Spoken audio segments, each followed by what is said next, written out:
I'm here today to honor the life and legacy of NBA legend Bill Russell. He is one of the most influential players in the history of the game, and for those reasons, I will be inducting him today to the Naismith Basketball Hall of Fame. Now, in 1956, Bill Russell was selected by the St. Louis Hawks as the second overall pick in the draft, but on the same day he was traded to the Boston Celtics because at the time, St. Louis was one of the most racist cities in America, and it would be public outrage in their city if a black player was on their team. But he wasn't safe from racism either in Boston, as they even had a section of the crowd nicknamed N-word Heaven for the amount of profanity the fans would spread while during the games. So Bill Russell came into the league with more adversity than almost any other superstar in the league. Now, while he wasn't the first black player in NBA history, he was the first to really show that a black player could be the best player on his team and the best player in the league.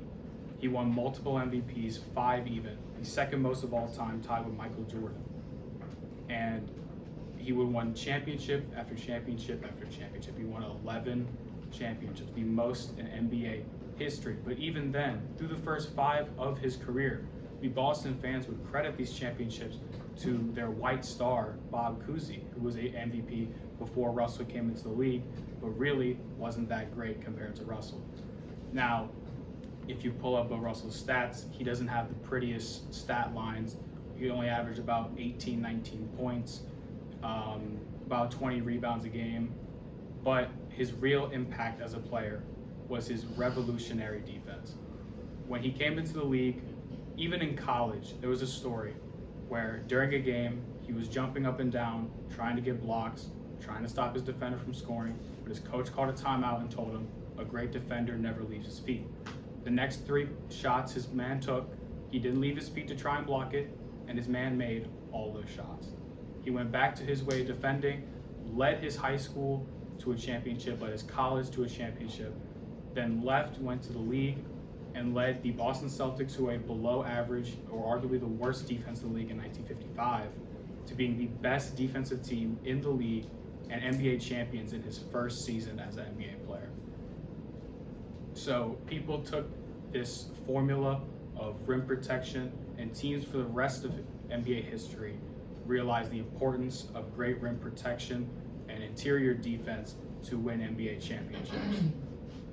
And they also realized that there was no more place for discriminating against black players and to not draft them based off their race and stereotypes about who they would be as players.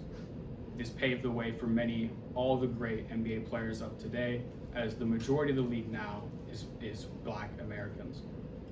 Before, it was of course almost all white, very few black players. It was a known thing. You really couldn't have more than one black player on a team, or it was taboo. It wasn't an official rule, but it was unwritten. So not only did Bill Russell pave the way for black athletes in the league, he also completely changed the game of defense and how interior and rim protection is looked at. And for those reasons, I have the honor of inducting Bill Russell into the Naismith Basketball Hall of Fame.